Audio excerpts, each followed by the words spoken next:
바랍니다. 예, 새정치민주연합의 김광진입니다. 먼저 노회찬 의원님,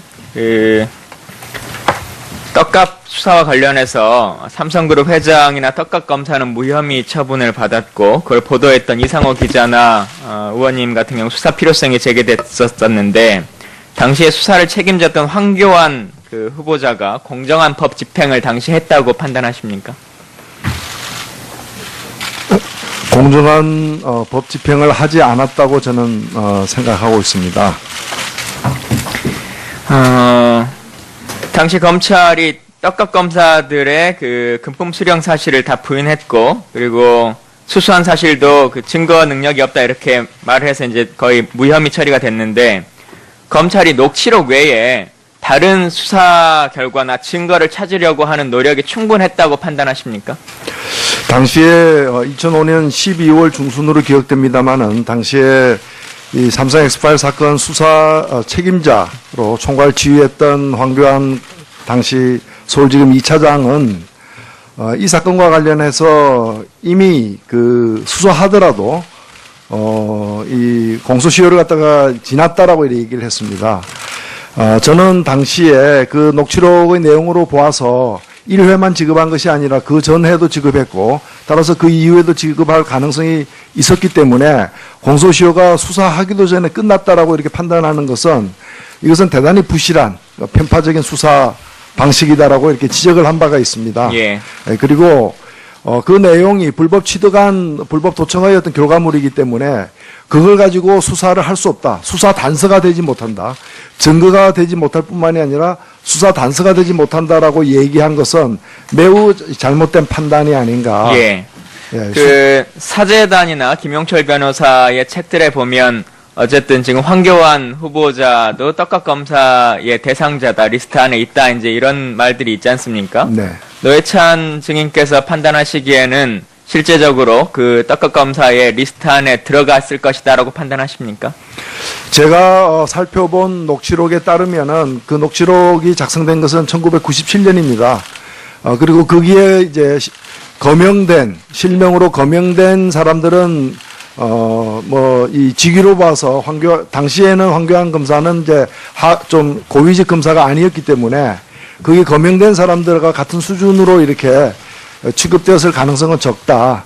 다만 거기에 보면은 뭐 주니어 검사라거나 이런 부분도 좀 줘야 된다 이런 언급이 나옵니다만은 그 주니어 검사와 관련해서는 구체적 실명이 녹취록에 나와 있는 것은 없습니다. 예. 종합적으로 보면 삼성 엑스파일 사건의 처리 결과나 혹은 소위 삼성의 성매매 사건 이런 것들을 처리한 상황을 봤을 때 이분이 행정부를 통할하는 총리로서 적합한 인물이라고 판단되십니까?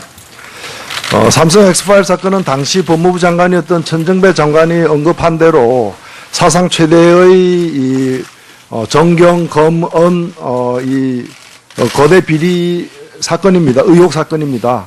이 사건에서 불법 도청한 사람과 또 이 사건의 수사를 촉구하고 또 보도한 사람만 처벌하고 문제가 제기된 사람들은 일체 제대로 수사도 하지 않고 덮었습니다.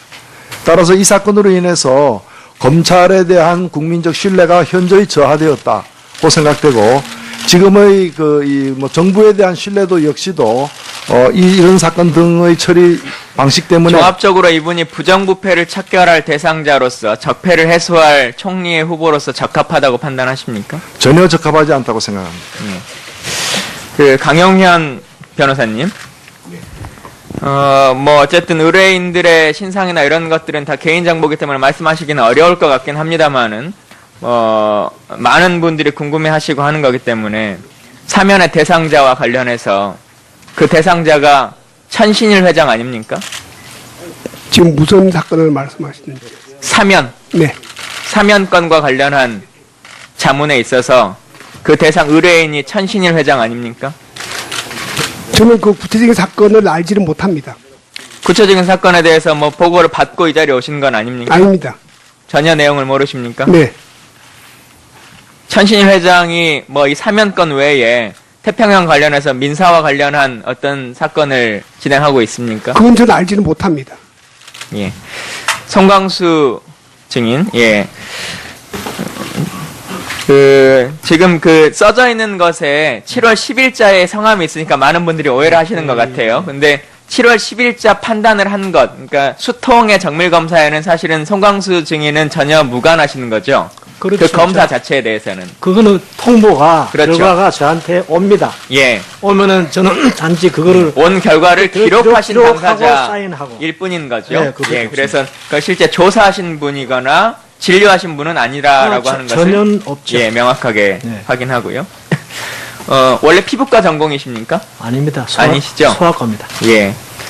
그러면은 강동영 의사 선생님 혹시 피부과 전공이십니까?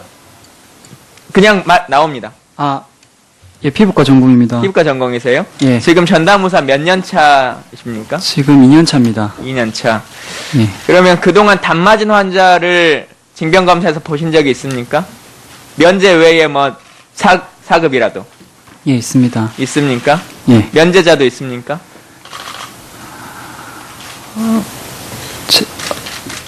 없었습니다. 없죠.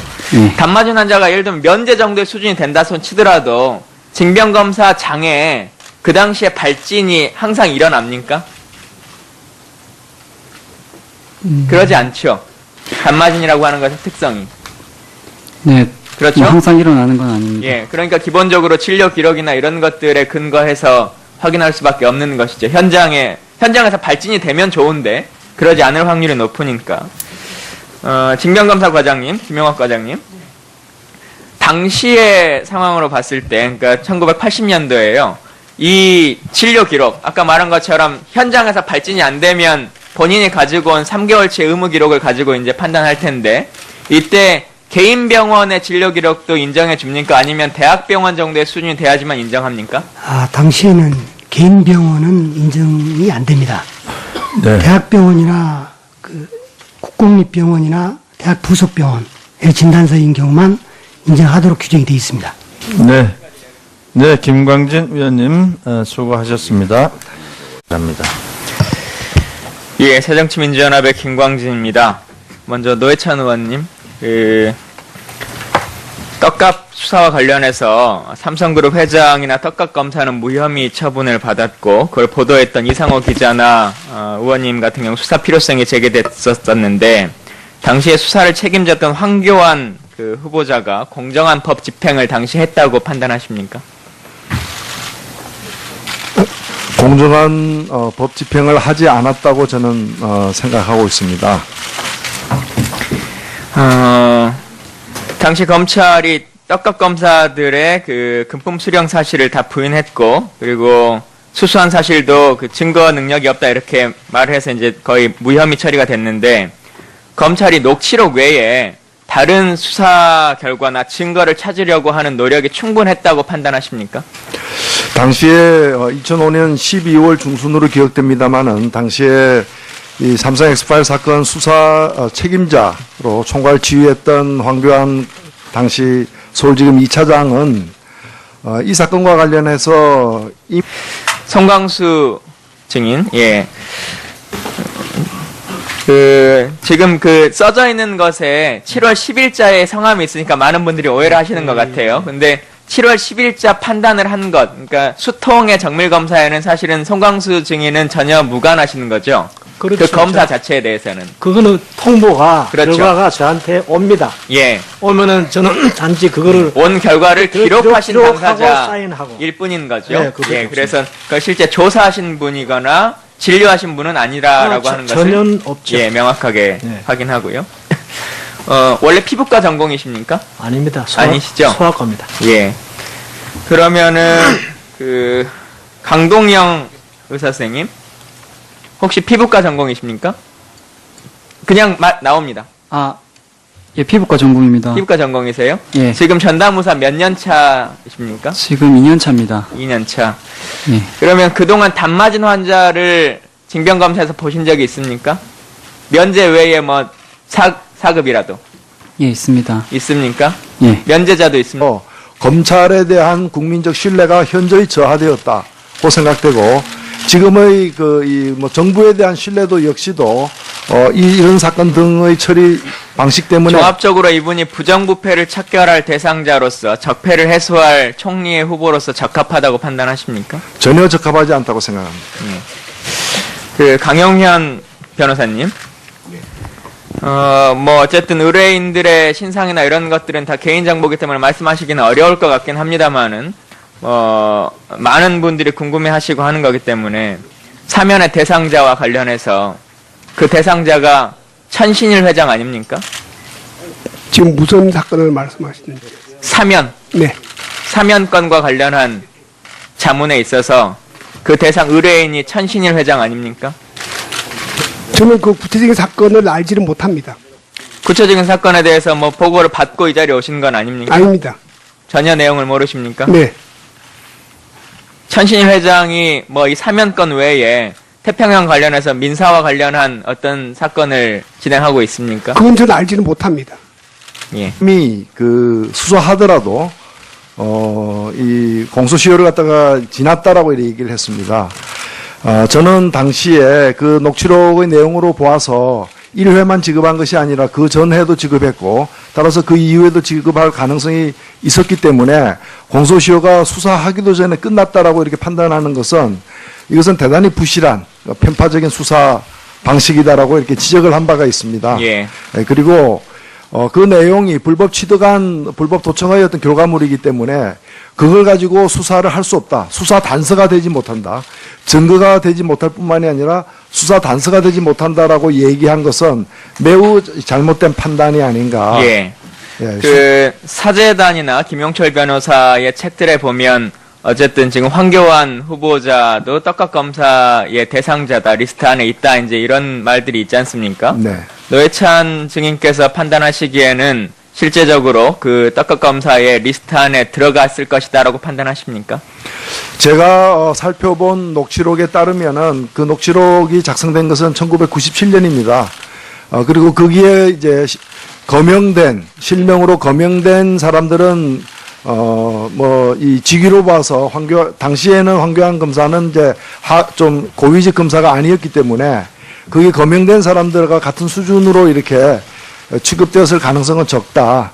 다만 거기에 보면은 뭐 주니어 검사라거나 이런 부분도 좀 줘야 된다 이런 언급이 나옵니다만은 그 주니어 검사와 관련해서는 구체적 실명이 녹취록에 나와 있는 것은 없습니다. 예. 종합적으로 보면 삼성 엑스파일 사건의 처리 결과나 혹은 소위 삼성의 성매매 사건 이런 것들을 처리한 상황을 봤을 때 이분이 행정부를 통할하는 총리로서 적합한 인물이라고 판단되십니까?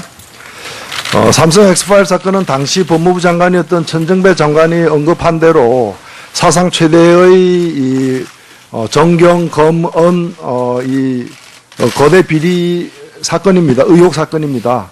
이 사건에서 불법 도청한 사람과 또 이 사건의 수사를 촉구하고 또 보도한 사람만 처벌하고 문제가 제기된 사람들은 일체 제대로 수사도 하지 않고 덮었습니다. 따라서 이 사건으로 인해서